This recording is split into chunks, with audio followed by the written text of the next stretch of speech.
Charter or fractional ownership? Which one is right for you? Most people discover private aviation through a charter. You need to get somewhere, someone recommends it, and suddenly you understand what you've been missing. The question that follows, usually after doing this a few times, is what are the other ways to do this? That is where fractional ownership enters the conversation. They are not the same thing, and understanding the difference matters before you commit to either. Charter is straightforward. You pay for the flights you take on the aircraft that fits your trip, when you need it. No ownership, no monthly commitments, no long-term obligation. It's the most flexible entry point into private aviation. And for someone flying fewer than 25 to 35 hours per year, it is often the most sensible one. The trade-off is consistency. The aircraft may be different each time, the crew almost certainly will be, and availability during peak periods, holidays, major events, short notice requests can be a real challenge. Fractional ownership is a different proposition entirely. You purchase an equity share in a specific aircraft.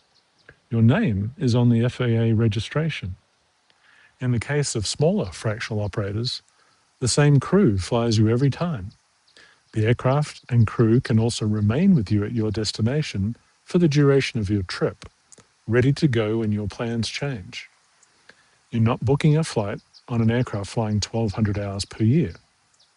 You're benefiting from your own flight department without the full cost and complexity of outright ownership. The financial case is also different. A fractional share, structured correctly, can qualify for Section 179 expensing and bonus depreciation in the year of purchase, provided the aircraft is used primarily for business purposes. For high net worth families and business owners actively engaged in their companies, that is not a minor consideration.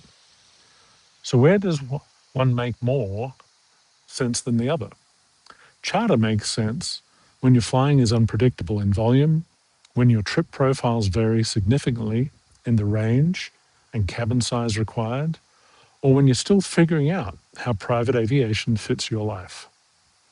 It is the right tool for the occasional user and the ideal way to experience different aircraft before making a longer-term decision. Fractional ownership makes sense when you are flying consistently, when your time, your employees' time, and your family's time has real measurable value, and when the relationship with your crew and the reliability of your aircraft matters to you as well. It makes sense when you want the experience of private aviation, not just access to it. Both are legitimate solutions.